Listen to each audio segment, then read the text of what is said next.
The rope burns on my palms were still fresh when I heard the screams echoing up from the valley floor. I pressed myself against the sandstone wall, 200 feet above where civilization was tearing itself apart, and realized I might be the only person within 50 miles who knew how to survive what was coming. My name is Marcus Webb, and I'd spent 7 years studying how the ancestral Puebloans built their lives into these canyon walls. Never thought I'd have to do it myself. The satellite phone died mid-sentence 3 days ago. Doctor Harrison from the university was telling me about some kind of outbreak in Phoenix, something moving fast through the population centers, when the line just went to static. I tried calling back 17 times. Nothing. Then I climbed to the canyon rim with my binoculars and saw the smoke rising from Flagstaff, 40 miles away, and I could see individual buildings burning. That's when I stopped being a scientist and started being a survivor. My research camp sat on a narrow ledge system called the Gallery, a natural shelf that ran along the canyon's north face. The ancient ones had built entire communities up here, and I'd been documenting their construction methods, their water management, their agricultural adaptations. I had measurements, photographs, detailed notes on every aspect of how they'd lived in these vertical spaces for centuries. My thesis was going to revolutionize archaeological understanding of pre-Columbian defensive architecture. Now those notes were the only thing standing between me and death. The first decision I made was to destroy the trail. There was a modern hiking path that switchbacked up the canyon face, installed by the Park Service in 1987, complete with cable handrails and graded steps. I took a geology hammer and spent 6 hours systematically destroying the most critical sections. I pried out support beams. I collapsed overhanging rock onto the path. I created obstacles that would slow or stop anyone trying to reach the upper canyon. When I finished, my shoulders screamed with pain, and the only way up was the ancient hand and toe holds carved into the cliff face by people who'd been dust for 800 years. Then I started building. The gallery had several natural alcoves, protected overhangs where the softer sandstone had eroded back, while the harder caprock held firm. The largest was about 30 feet deep and 60 feet wide, a space that could have housed 20 people comfortably. The ancestral Puebloans had built stone structures inside these alcoves, and I'd been mapping the remains of one such dwelling for the past 2 months. Now I was going to reconstruct it. Sandstone blocks from collapsed walls lay scattered across the ledge. I'd cataloged every one, numbered them, photographed their original positions. Now I picked them up and started fitting them back together. The ancient builders had used a mud mortar mixed with crushed pottery sherds for added strength. I had clay from the canyon bottom, water from the spring, and plenty of broken ceramics from my excavation. I mixed batches in a plastic storage bin and began laying courses. My hands shook for the first hour, not from fear exactly, more from the sheer unreality of what I was doing. 48 hours ago, I'd been planning which alcove to survey next. I'd been excited about a corn cob I'd found that might push back the dating on agricultural practices in this region. I'd been thinking about the conference presentation I'd give in November. Now November seemed like a concept from another universe, and I was building a fortress out of rocks held together with mud. The screaming from the valley stopped around sunset. That silence was worse than the noise had been. I kept working, placing stones by the light of my headlamp, trying not to think about what that silence meant. The temperature dropped to 43 degrees according to my weather station. Up here on the exposed cliff face, wind came through the canyon like a river, steady and cold. The alcove would protect me from the worst of it. But I needed walls. I needed security. I needed to feel like I had some barrier between myself and whatever was happening down there in the darkness. By midnight, I had 3 walls roughed in, about 4 feet high. Not much, but it was something. I'd built them across the front of the alcove, leaving a narrow entrance on the south side, where I could set up some kind of door later. The back and sides were natural stone, water-stained, and solid.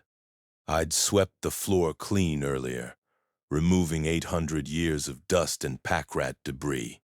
Now I unrolled my sleeping bag in the corner farthest from the entrance and tried to rest. Sleep didn't come.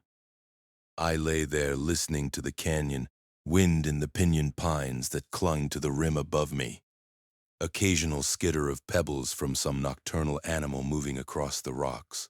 Once around 3 in the morning, I heard something that might have been a shout, distant and distorted by the canyon acoustics. I sat up, straining to identify the direction, but it didn't repeat. Just wind and darkness and the absolute certainty that my old life was over. Dawn came with that particular quality of light you only get in the desert, sharp and clear and merciless. I stood at the edge of the gallery and looked down at the valley floor.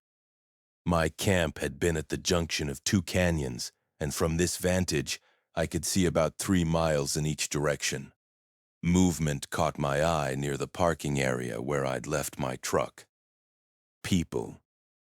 They were moving wrong, jerky and purposeless, and even at this distance I could tell something was fundamentally broken about their movement patterns. I watched them for 20 minutes through my binoculars. They didn't appear to be coordinating or communicating. One kept walking into the side of my truck, backing up, walking into it again. Another was just standing in the creek, water flowing around their legs, head tilted at an angle that made my neck hurt to look at. The third was out of sight behind some cottonwood trees, but I could see the trees shaking as something moved violently among them. That's when I made the decision to cut myself off completely. I had a rope ladder, the kind rock climbers use, that I'd been employing to access some of the higher alcove systems. It was 50 feet of woven nylon with aluminum rungs, and it was now going to be my only connection to the canyon floor. I anchored it to a boulder using climbing hardware rated for 5,000 pounds, then dropped it over the edge. When I needed to go down, I could climb. When I wanted to be safe, I could pull it up. Simple, effective, ancient. The water situation was my biggest concern. There was a seep spring about 100 yards along the ledge system, a place where water percolated through the sandstone and dripped from an overhang. The ancestral Puebloans had carved a collection basin into the rock below it, and I'd measured it during my survey work. It held about 40 gallons and refilled at a rate of roughly 3 gallons per day. Not abundant, but sustainable for one person. I'd need to be careful, disciplined, but I could survive on it indefinitely. Food was more complicated. I had camp supplies, enough freeze-dried meals and energy bars to last maybe 6 weeks if I rationed carefully. After that, I'd need to become a hunter-gatherer, just like the ancient inhabitants of this canyon had been.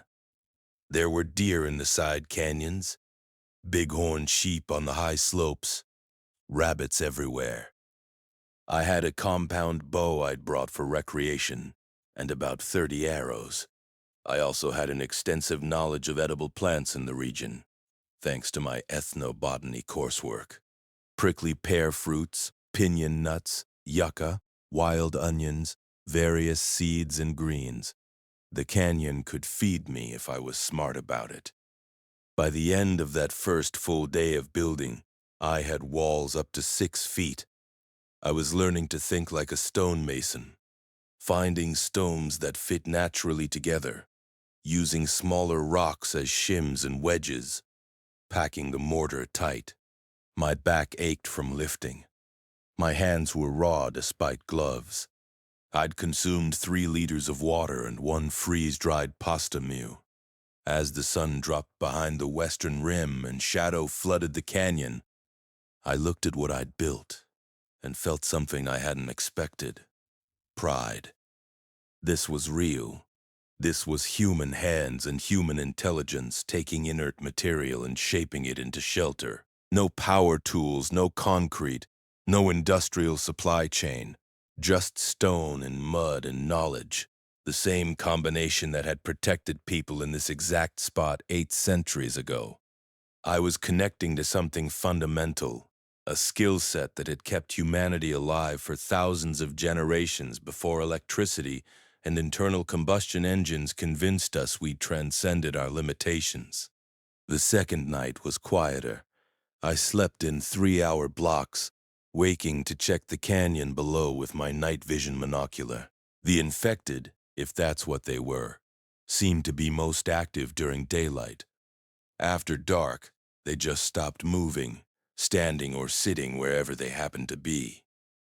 I watched one remain completely motionless for an hour and a half, just a dark shape near the creek.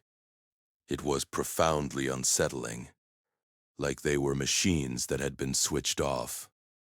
If you've ever felt trapped by choices you didn't make, if you've ever watched the world change into something unrecognizable and known you had to adapt or die, you'll understand why I'm sharing this. Keep watching and subscribe, because what happens next will show you exactly how thin the line is between our comfortable modern existence and the brutal reality of survival. Day 3. I finished the walls, bringing them up to 7 feet at their lowest point, 8 at the highest. The alcove ceiling sloped down toward the front, so I matched that angle with my construction. For the entrance, I built a narrow doorway, maybe 2 feet wide and 5.5 feet tall, tight, defensible. I could block it with a stone slab I'd already identified and tested for size. The roof was next. The ancient builders had used wooden beams for ceiling supports, usually juniper or pine, laid across the walls and then covered with smaller poles, brush, and mud. I didn't have the time or tools to cut proper beams, but I had something better. In one of the collapsed structures nearby, I found several original roof beams, still solid after 800 years. The desert air had preserved them, turned them hard as stone. I carried them back to my alcove, each one weighing probably 80 pounds, and wrestled them into place across the top of my walls. The physical labor was unlike anything I'd experienced. I'd always been fit. I'd hiked and climbed as part of my research, but this was different. This was moving stones that weighed 30, 40, 60 pounds, lifting them to chest height, to shoulder height, holding them steady while packing mortar around them. This was carrying water from the spring in 5-gallon containers, making trip after trip. This was cutting brush from the canyon with a folding saw, gathering armloads of smaller sticks and woody stems for the roof construction. My body was discovering muscles I didn't know existed, and all of them hurt. But pain meant I was alive. Pain meant I was doing something. Down in the valley, people had stopped being people, and I was up here building a home with my hands. I'd take the pain. Once the beams were positioned, I started laying the secondary roof structure. Smaller branches woven together in a rough lattice created a platform across the beams. On top of that, I piled brush, dried grasses I cut from the canyon slopes, and anything else that would create a dense mat. The final layer would be mud, several inches thick, tamped down and allowed to dry into a solid surface. It would shed rain, provide insulation, and make the structure functionally invisible from above. Just another shadow in the cliff face. The mud work took 2 days. I made countless trips to the clay deposits near the creek, filling buckets with the heavy gray material, hauling it up the rope ladder. carrying it along the ledge to my alcove. My shoulders developed a permanent ache. I started moving differently, economizing motion, thinking about leverage and balance in ways I never had before. I was becoming efficient at hard labor, and that felt like an achievement worth having. While the roof dried, I worked on other necessities. I built a hearth in one corner of the dwelling, using flat stones to create a fire pit with a low wall around it. Smoke would be an issue. I couldn't have a column of smoke visible for miles, but the alcove opened to the north, and I remembered reading that the ancestral Puebloans had deliberately chosen north-facing alcoves partly because the prevailing winds came from the south, drawing smoke out and up along the cliff face where it dissipated. I'd have to be careful, only burning very dry wood that produced minimal smoke, and only during times when wind conditions were favorable. But I could have fire, I could have warmth, and the ability to cook. Water storage became my next project. I had several 5-gallon containers from my camp supplies, but I needed something larger, more permanent. The ancient people had made large ceramic jars for water storage, some holding 20 or 30 gallons. I didn't have the skill or materials to make pottery, but I did have a 55-gallon plastic drum I'd been using to store equipment. I cleaned it thoroughly, then filled it with water hauled from the spring. 55 gallons would give me nearly 3 weeks of drinking water if the spring somehow stopped flowing. Insurance against disaster. Food preservation was another concern. I couldn't rely on freeze-dried meals forever. I needed to think about hunting, yes, but also about storage. Meat would spoil quickly unless I could dry it. I built a drying rack using some of the smaller roof beams and thin willow branches I cut from the creek bottom. It was crude but functional, and I set it up in a spot where it would get maximum sun exposure. When I eventually took game, I could slice the meat thin, hang it on the rack, and let the dry desert air do its work. Jerky. Ancient technology, still perfectly effective. On day 7, I shot my first rabbit. I'd climbed down at dawn, moving quietly through the scrub oak and sage, and found a small clearing where I'd seen cottontails during my previous research work. I waited for 40 minutes, bow drawn, arm trembling with the strain, before one appeared. The shot was clean at 15 yards. The rabbit died quickly. I felt a complicated mix of emotions: satisfaction at securing food, guilt at taking a life, and underneath it all, a growing awareness that I was changing into someone new. I'd killed animals before, hunting with my father as a teenager, but this was different. This wasn't recreation or tradition. This was necessity, pure and simple. If I didn't kill this rabbit, I would eventually run out of food and starve. The moral framework that had made me uncomfortable with hunting in my adult life seemed like a luxury I could no longer afford. The canyon didn't care about my ethical positions. The canyon only cared whether I was capable of doing what survival required. I gutted the rabbit right there, buried the entrails, and carried the carcass back to my rope ladder. Climbing with one hand while holding a dead rabbit was awkward, but I managed. Once back in my dwelling, I skinned it carefully, preserving the pelt. The ancient people had used rabbit skins for blankets and clothing, sewing dozens of them together. I might need to do the same if I was here long enough. The meat I divided into portions, some for immediate cooking, some for drying. That night I ate fresh rabbit cooked over a small fire. The taste was rich and slightly gamey, infinitely better than freeze-dried meals. I'd seasoned it with wild onions I'd gathered from the canyon bottom, and the combination was genuinely delicious.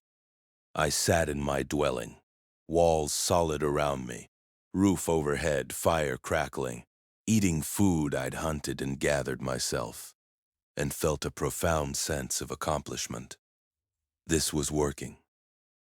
Against all odds, I was actually surviving. The infected in the valley seemed to be multiplying. Or maybe they were just concentrating, drawn by some stimulus I couldn't identify. By the end of the second week, I could count at least 15 of them in my visible range. They wandered aimlessly during the day, occasionally clustering together in groups before separating again. I never saw them eat or drink. I never saw them interact in any way that suggested intelligence or purpose. They were just mobile corpses, still functioning on some basic biological level but empty of whatever made them human. I wondered about the mechanism. Virus, bacteria, some kind of parasite. My PhD was in archaeology, not pathology, but I'd read enough to know that behavior modification by infectious agents wasn't science fiction. Toxoplasma gondii made mice attracted to cats. Rabies made animals aggressive and bite-prone. Some fungal infections turned ants into zombies that climbed to optimal spore dispersal locations before dying. Nature was full of examples of parasites hijacking their hosts. Maybe this was just the next evolution, one that had learned to spread through humans, not that the mechanism mattered much to me now. Academic curiosity was another luxury. What mattered was that they were down there, and I was up here, and I needed to keep it that way. By week 3, my dwelling was complete. I'd added finishing touches, a stone shelf for storing tools and supplies, a wooden platform bed raised off the floor to avoid cold and moisture, a curtain made from my tent fabric that could be pulled across the doorway for privacy and insulation. I'd organized my space with obsessive care, everything in its place, maximizing the efficiency of my 30 by 60-foot living area. The transformation was remarkable. What had been an archaeological site, a place I'd documented and measured and photographed, was now a functional home. I'd taken the fragmentary remains of an ancient culture's architectural knowledge and made it live again. Every time I looked at those walls, I felt a connection to the people who'd first discovered you could survive in these vertical spaces, if you were smart and determined enough. I established routines. Dawn was for checking the valley with binoculars, assessing threats, planning the day. Morning was for water gathering, making the trip along the ledge to the spring, filling containers, hauling them back. Midday was for hunting or foraging, depending on what I needed. Afternoon was for tool maintenance, food preparation, improvements to the dwelling. Evening was for fire, cooking, and eating. Night was for rest, always light, always ready. Rabbits were my primary target because they were abundant and the right size for one person. I took maybe 2 per week, which felt sustainable. I also trapped pack rats, which sounds unappealing but were actually decent eating once you got past the idea. I found a book in my supplies about primitive trapping techniques, and I built deadfall traps using flat stones and trigger sticks. They worked surprisingly well. Gathering was easier than hunting. The canyon was filled with edible plants if you knew where to look. Prickly pear pads and fruits were abundant. I learned to burn off the spines and roast the pads, which had a taste somewhere between green beans and okra. Pinion nuts wouldn't be ready until fall, but I marked the trees and planned to harvest extensively when the cones matured. Yucca provided edible flowers and fruits. Wild onions grew near the spring. I even found some amaranth growing in disturbed soil near the old parking area, and I carefully harvested the seeds before any infected could trample the plants. The variety wasn't what I'd been used to before the outbreak, but it was real food, nutritious and filling. I was eating better than I'd expected, and my body was responding. The initial weight loss from hard labor stabilized. I was lean now, genuinely lean, probably the lowest body fat percentage I'd had since college. My muscles had adapted to the constant lifting and climbing. My hands had developed calluses that made working with rope and stone much easier. I was becoming someone new. Marcus Webb, the archaeologist, was gone. Marcus Webb, the survivor, was taking his place. On day 24, something changed. I was at the spring filling water containers when I heard a sound that made my blood go cold. Voices. Human voices. Not the mindless groaning of the infected, but actual words. Coherent speech. I froze, listening, trying to locate the source. They were moving up the main canyon from the south. 3 men. Based on the different voices, they were talking about supplies, about finding a place to hole up, about something they'd seen in the town of Marble Creek. I edged backward along the ledge, moving as silently as possible, until I reached a spot where I could see the canyon floor below without being easily visible myself. 3 men, just as I'd guessed. They looked rough, carrying backpacks and weapons. One had a shotgun, another a rifle, the third a large knife strapped to his belt.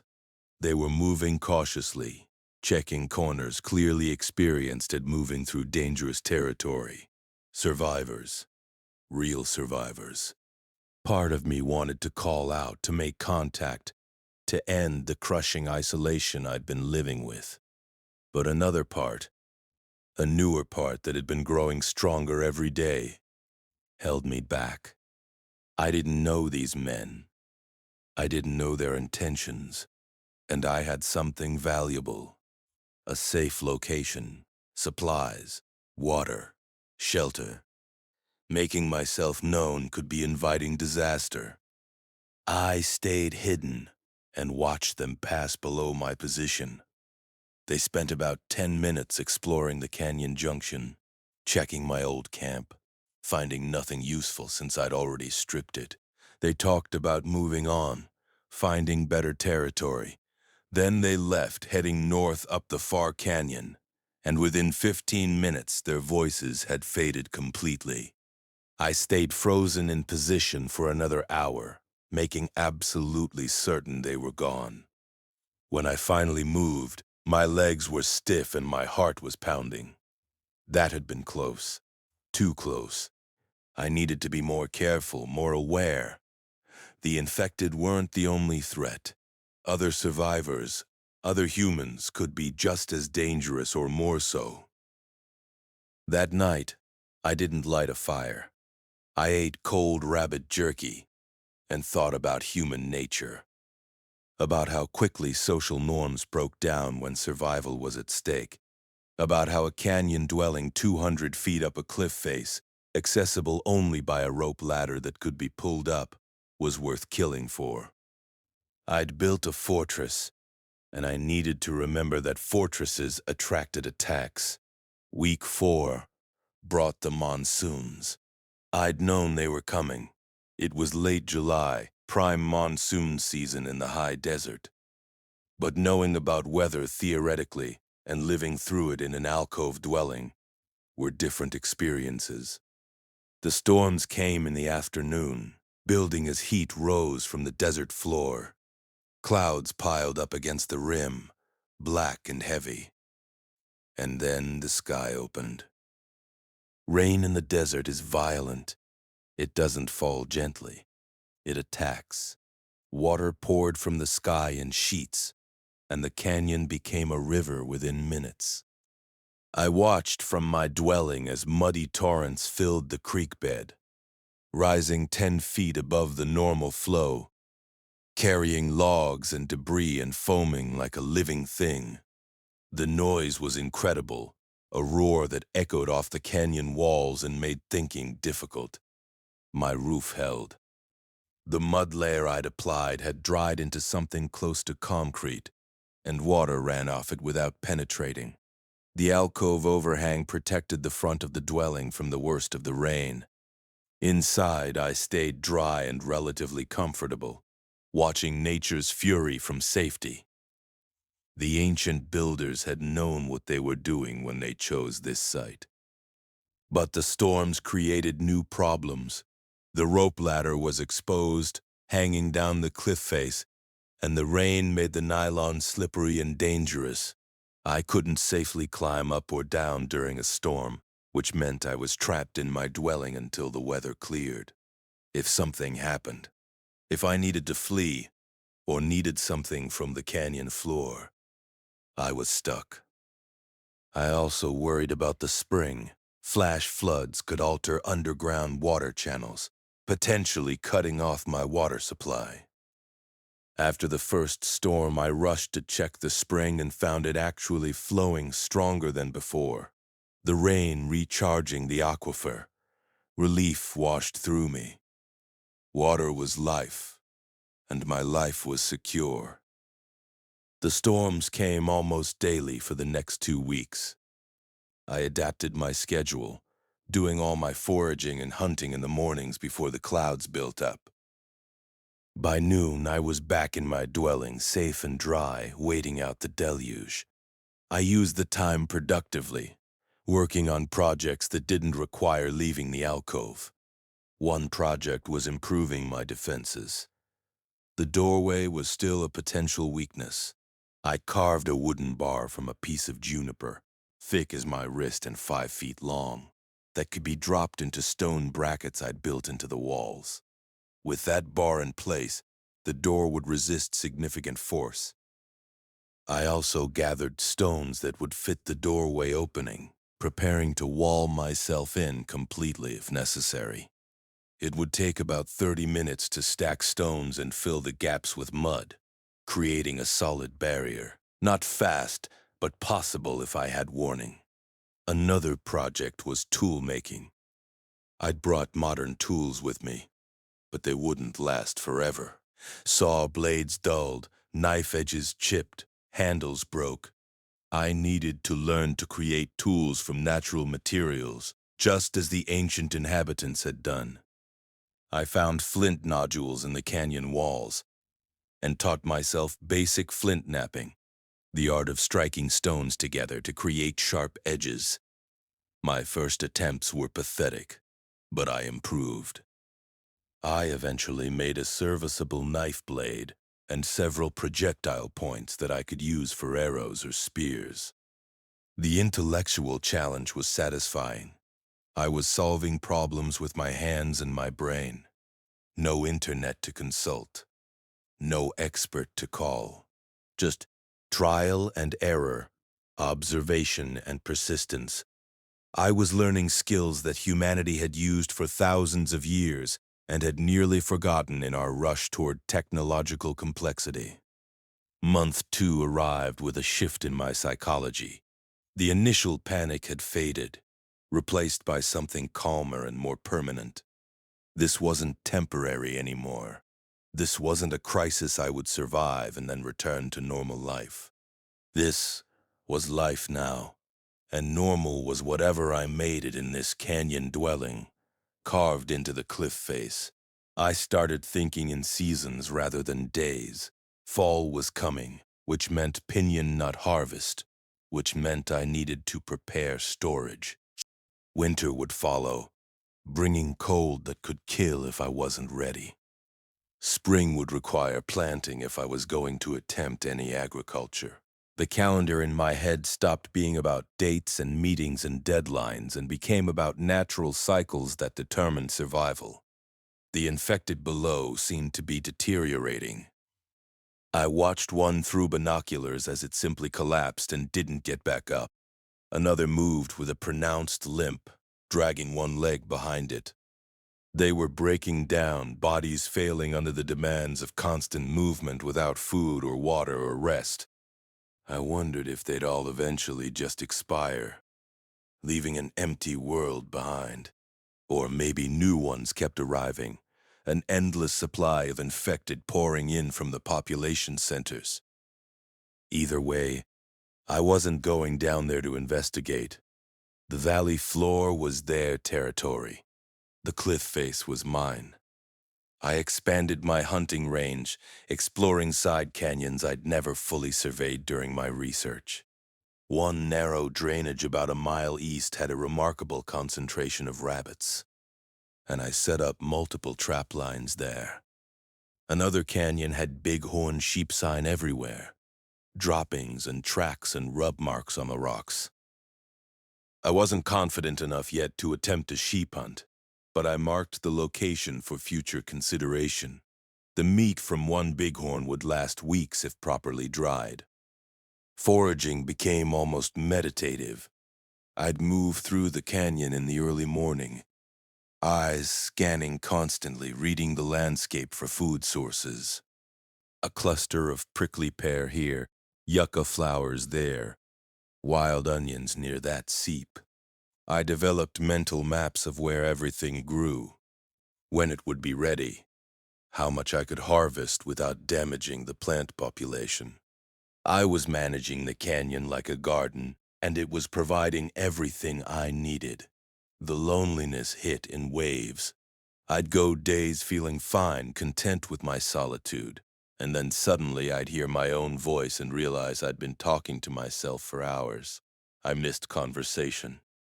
I missed the simple human connection of looking at someone while they spoke, of being part of a social group, of mattering to other people.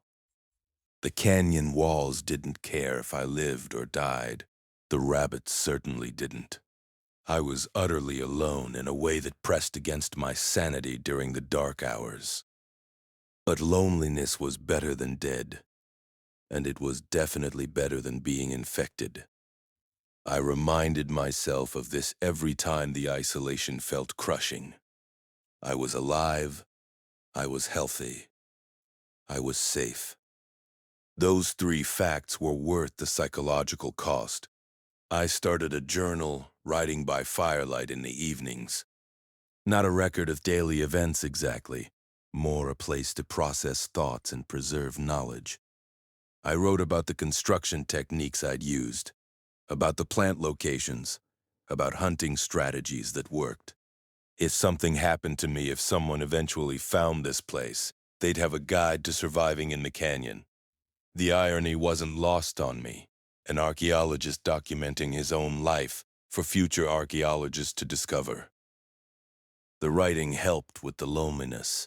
It gave me someone to talk to, even if that someone was a hypothetical future reader, or just myself months or years later. I filled page after page with observations, reflections, questions I couldn't answer.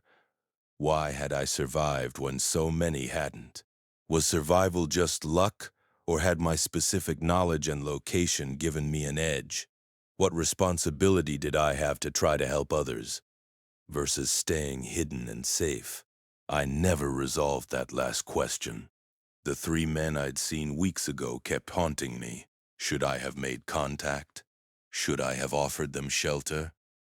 But my dwelling couldn't support 4 people, not long term.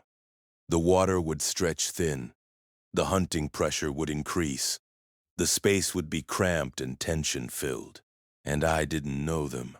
Didn't know if they were good men or dangerous ones. Staying hidden had been the smart choice.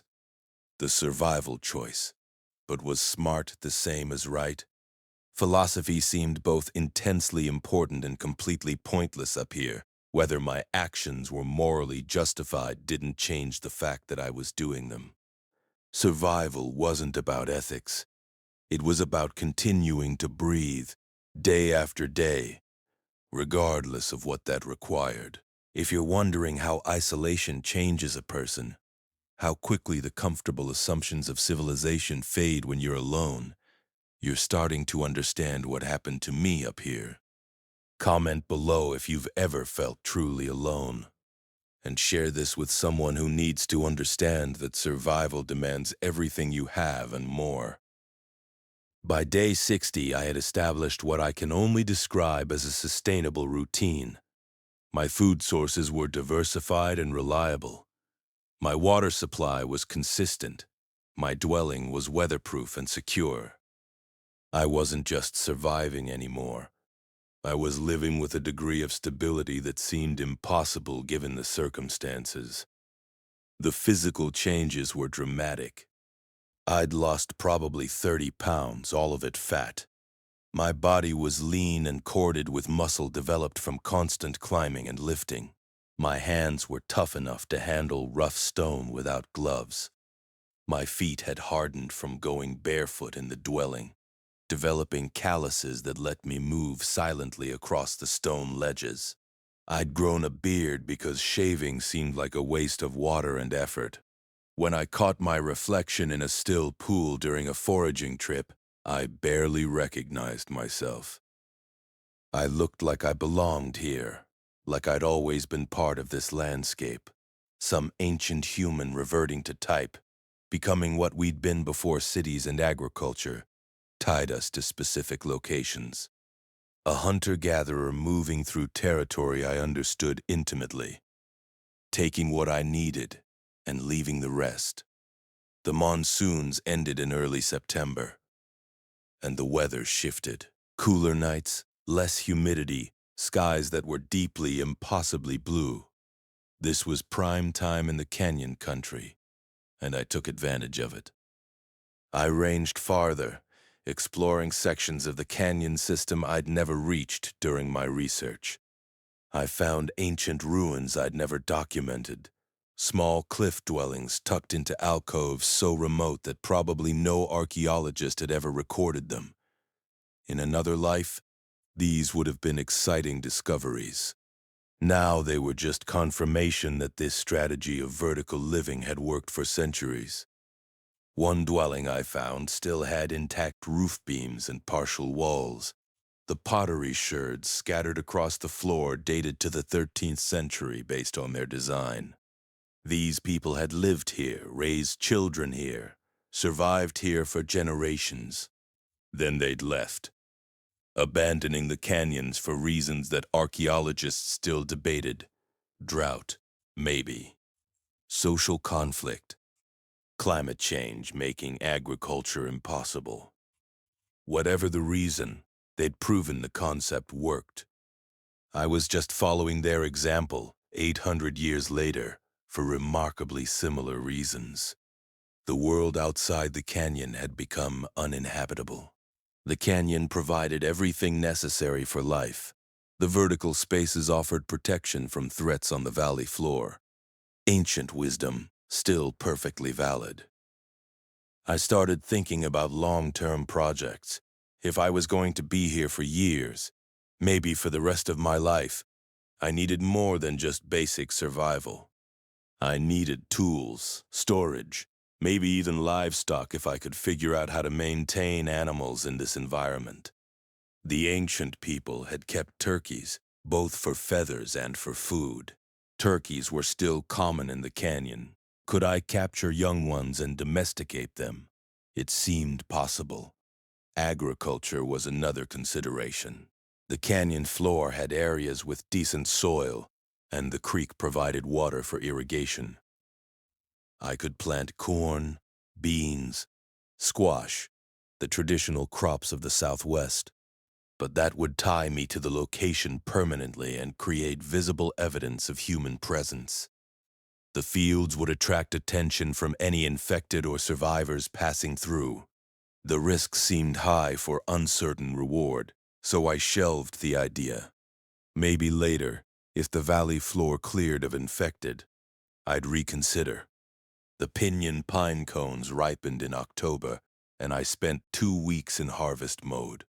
Pinion nuts were incredibly nutritious, packed with protein and fat, and they stored well if kept dry. I worked through every pinion tree within a mile of my dwelling, pulling down cones, roasting them to open, extracting the nuts. It was tedious work, hours of labor for each pound of nuts, but the payoff was substantial. I eventually collected about 40 pounds, enough to provide significant calories through the winter. Storage was critical. I couldn't let rodents get to my food cache or I'd starve. I used ceramic jars I'd found in the ruins, sealing them with mud and stone lids. The jars went on high stone shelves I'd built in the back of my dwelling, away from moisture and hopefully out of reach of pack rats. I was building a larder like something from the Middle Ages, and it gave me deep satisfaction to see it filling with preserved food. Meat preservation continued to be a challenge. I was getting better at making jerky, but I needed more protein for winter. In early November, I finally worked up the courage to attempt a deer hunt. I'd seen a small group of mule deer using a particular side canyon, and I'd been observing their patterns for weeks.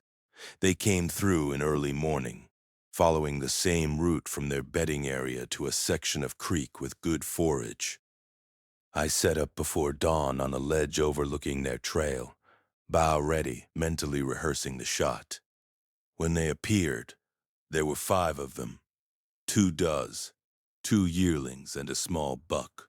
I waited until one of the does moved into clear range at about 20 yards, then drew and released in one smooth motion.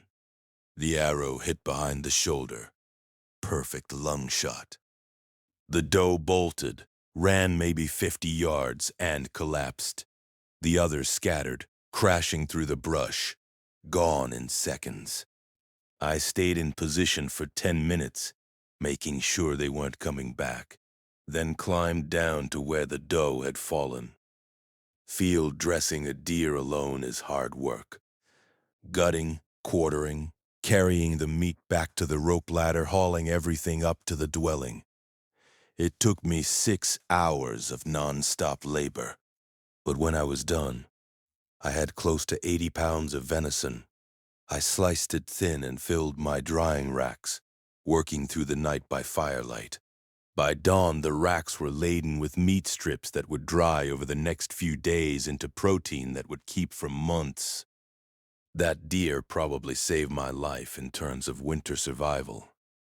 The amount of calories and protein in that one animal was equivalent to hundreds of rabbits. I could afford to hunt less frequently now, disturb the canyon less, conserve energy during the cold months ahead. I felt genuine gratitude toward the deer, toward the canyon, toward whatever forces had put me in position to have the knowledge and tools to make this work. Gratitude was a strange emotion given the circumstances. Everyone I'd known was probably dead. Civilization had collapsed. I was living in a cave like a primitive human from the Pleistocene. But I was alive, and that felt like enough. Winter arrived hard in December. Temperatures dropped below freezing at night, and the water in my storage containers formed ice on the surface by morning. The spring slowed its flow but never stopped completely, which was a relief. I'd been worried about it freezing solid. Snow came in scattered storms, dusting the canyon rims and creating beautiful contrasts of red rock and white powder. The beauty was dangerous. Each storm made foraging harder and increased the risk of slipping on icy ledges. I spent more time in the dwelling during winter, conserving energy and staying warm. My fire became a constant companion, fed with carefully selected wood that burned hot and clean. I'd stockpiled firewood in the fall, cutting dead pinion and juniper and stacking it in a dry section of the alcove. The pile looked like enough to last the winter, but I monitored it anxiously anyway, doing calculations in my head about burn rate versus remaining supply. The infected below became less visible. Whether they died off or simply moved to lower elevations where conditions were warmer, I couldn't tell. Some days I'd see none at all. Other days I'd spot 1 or 2 wandering aimlessly through the snow. They didn't seem to feel the cold, didn't seek shelter or warmth. Just biological machines running down slower each day. I wondered if I was the last uninfected human in this entire region. It was statistically possible. The outbreak had happened fast, and the population density here was low to begin with. Anyone who survived the initial wave would have had to have shelter, supplies, and enough isolation to avoid contact. My specific combination of archaeological knowledge, cliff-dwelling location, and complete willingness to cut myself off from humanity had created survival conditions that were probably unique. Last person standing. The thought should have felt victorious, but it just felt empty. What was the point of surviving if there was no one to survive with, no community to rebuild, no future except solitary existence until age or accident or simple bad luck ended things? I pushed those thoughts away. They led nowhere useful. Survival was its own justification. Life was better than death. Tomorrow might bring other survivors, a cure, a change in conditions, or it might not. Either way, I'd face it from the security of my canyon dwelling, with food in my larder and water in my jars and walls around me built from stone and mud and determination. The winter solstice passed. Days started lengthening again. Slowly but measurably, I marked the sun's progress across the canyon wall, watching the light patterns change as Earth's tilt shifted. The ancient people had been keen observers of solar patterns, using them to time agricultural activities and ceremonies. I was using them to track progress toward spring, toward easier weather, toward another year survived. January brought a brutal cold snap. Temperatures stayed below freezing for 10 days straight, even during midday. The creek froze solid in places. My water containers in the dwelling formed thick ice overnight despite being inside. I wore every layer of clothing I owned and stayed as close to the fire as possible, without actual injury. The cold was a physical presence, something that pressed against you constantly, looking for any weakness to exploit. I couldn't forage effectively during the cold snap. The plants were dormant, and the animals were holed up in shelter. I lived on my stored food, rationing carefully, trying to make everything last. The pinion nuts were a blessing, providing fat and protein that helped my body generate heat. The jerky was tough as leather but edible. I was consuming about 2,000 calories a day, just enough to maintain weight and energy. The psychological challenge of being trapped indoors was significant. Days blended together. I'd wake up, tend the fire, eat a small meal, stare at the canyon for hours, eat again, sleep. The journal helped give structure to time, forcing me to think about each day as a separate unit rather than letting them blur into undifferentiated existence. I wrote about memories, about my childhood, about the people I'd known before the outbreak. The writing kept them alive in some small way. On day 14 of the cold snap, the weather finally broke. The temperature climbed to 45 degrees, feeling tropical after the prolonged freeze. I emerged from my dwelling like an animal from hibernation, blinking in the bright sun, desperate for movement and activity. I checked the spring first, found it flowing again. Then, I made a wide circle through my usual foraging areas, assessing what had survived the cold. The canyon was resilient. Most of the plants I depended on were adapted to harsh conditions and had weathered the cold snap without issues.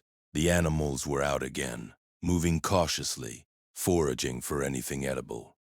Life continued. Life persisted. The fundamental drive to survive existed at every level of this ecosystem, from the lichens on the rocks to the ravens circling overhead, to the human who'd built a dwelling in the cliff face. I was part of the canyon now, not an observer or researcher anymore, but an actual component of the ecological community. I consumed resources. I moved through the landscape. I left my mark. Future archaeologists, if any existed, would find my dwelling and wonder about the person who'd built it. They'd analyze my pottery sherds, my stone tools, my fire pits. They'd try to reconstruct my life from fragmentary evidence, just as I'd done with the ancient inhabitants. The circle felt complete somehow. I'd spent years studying people who'd lived exactly this way, and now I was living it myself. Theory and practice merging into direct experience, knowledge becoming wisdom through necessity. February was easier. The worst of winter was past, and I could feel spring approaching. The sun had real warmth again at midday. Tiny green shoots appeared, where snow had melted. Birds returned, species I hadn't seen in months, their songs filling the canyon. The psychological lift from knowing winter was ending helped me push through the remaining cold days. I took stock of my supplies. Food was adequate. I'd consumed about half my stored provisions, but could replenish with spring foraging and hunting. Water was never an issue. Firewood was getting low, requiring me to gather more, but that was manageable. Tools were holding up, though my knife needed sharpening and my rope ladder showed wear that concerned me. Overall, I'd survived the winter in better shape than I dared hope. The dwelling itself had performed perfectly. The walls were solid. The roof hadn't leaked. The insulation from the alcove overhang had kept interior temperatures bearable. My construction had worked, ancient techniques validated once again by modern necessity. I felt pride in that, genuine pride in having built something functional and lasting with my own hands. On March 1st, I saw another survivor. Not down in the valley this time, but on the opposite canyon rim. About a mile away, a figure with a backpack, moving along the rim trail, occasionally stopping to look down into the canyon. I watched through binoculars for 20 minutes, trying to decide what to do. The isolation had been so complete for so long that seeing another human was shocking. My first instinct was to signal, to make contact, to end the terrible loneliness. But caution held me back. I didn't know this person. Didn't know if they were alone or part of a group. Didn't know their intentions or mental state. The months alone had taught me that other humans were potentially more dangerous than the infected, because humans could think, plan, and coordinate. I stayed hidden and watched the figure move out of sight to the west. They never looked directly at my alcove, never showed any sign of having spotted my dwelling. The camouflage was working. From a distance, my structure looked like just another shadow in the cliff face, indistinguishable from natural formations. After they were gone, I felt strange, relieved that I hadn't been discovered, but also profoundly sad. That might have been the last other human I ever saw. I'd chosen safety over connection, and maybe that was the right choice. But it cost something. Every choice costs something. You're probably asking yourself what you would have done differently, whether you could have survived the isolation and the impossible choices. The truth is, you never know until you're facing it yourself, until it's your life on the line and your decisions that determine whether you see another sunrise. Leave a comment about what scares you most about this kind of survival, and hit share, because everyone needs to think about how fragile our comfortable world really is. Month 8 arrived in mid-March. 8 months since the outbreak, since I'd climbed up to this ledge and started building a dwelling from stone and mud. 8 months of solitude, hard labor, constant vigilance, and adaptation. I'd changed so completely that Marcus Webb, the archaeologist, seemed like a different person, someone I'd known long ago and barely remembered. My body was a tool now, lean and efficient and scarred from countless minor injuries. My mind had narrowed its focus to immediate concerns: food, water, security, weather. The big questions about meaning and purpose that had occupied so much of my academic life seemed irrelevant. Meaning was staying alive. Purpose was seeing tomorrow. Philosophy was a luxury for people who had the resources to support abstract thinking. But I was surviving, thriving even, by post-outbreak standards. I had shelter, food, water, tools, knowledge. I had a sustainable relationship with my environment. I could live like this indefinitely, years or decades if necessary. The canyon would support me. The ancient techniques would continue working. I'd proven that human beings could survive the collapse of technological civilization by reverting to methods that had sustained us for thousands of years. Spring brought new growth and renewed energy. I planted a small experimental garden on the canyon floor, just a few corn and bean seeds in a protected spot near the creek. More of a psychological experiment than a serious agricultural effort. I wanted to see if I could make things grow, if I could take that step from pure foraging to actual cultivation. The ancient people had done both. Maybe I could too. The garden required daily attention, watering and weeding and protecting from animals. I installed a rope across the creek that let me traverse without using the main rope ladder, creating a more efficient route. The work gave structure to my days and connected me to the land in a new way.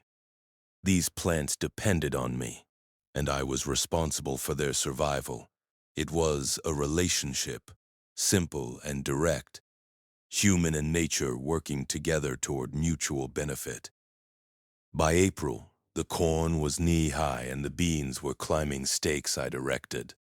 The success felt disproportionately important. I was producing food, not just taking it. I was improving my situation through labor and planning. The trajectory was upward, and that mattered psychologically more than the actual calories the garden would produce.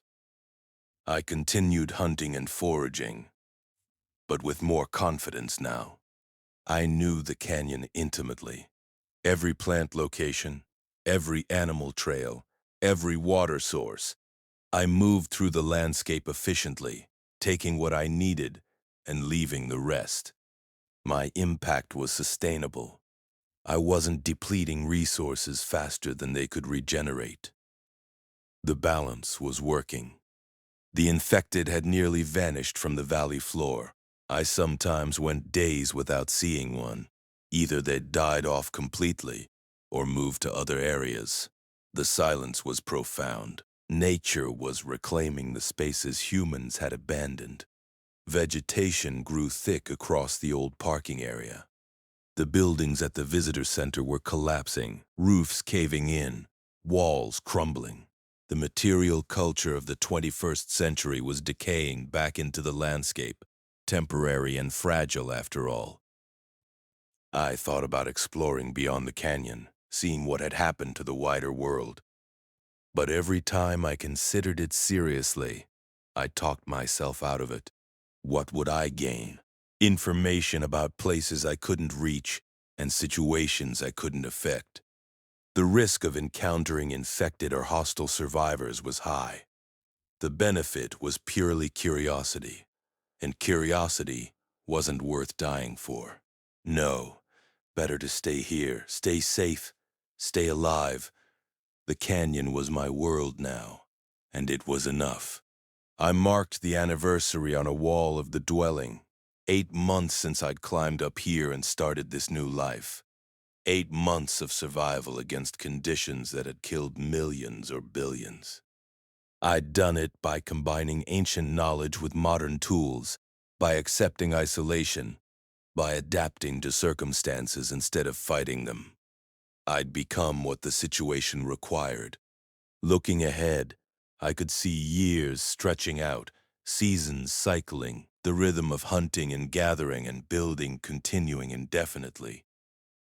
It wasn't the life I'd planned. It wasn't the career trajectory I'd imagined during graduate school. But it was life, real and immediate, and undeniably authentic. I was living more directly, more honestly than I ever had in the civilized world. Every action had clear consequences. Every choice mattered. There was a purity to that, a clarity that modern life had lacked.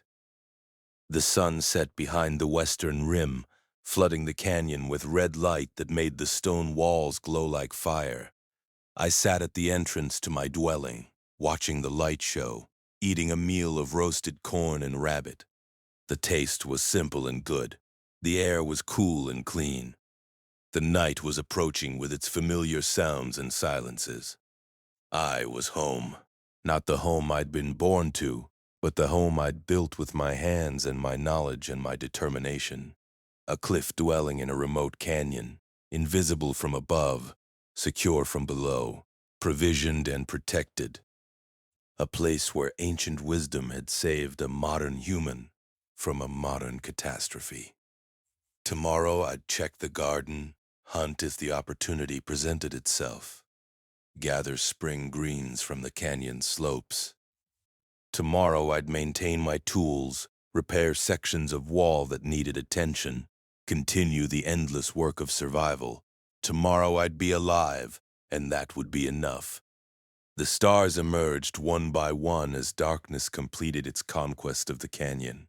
Countless points of light in the infinite black, the same stars the ancient builders had watched from this same spot 800 years ago. Time compressed, and I felt connected to them across the centuries.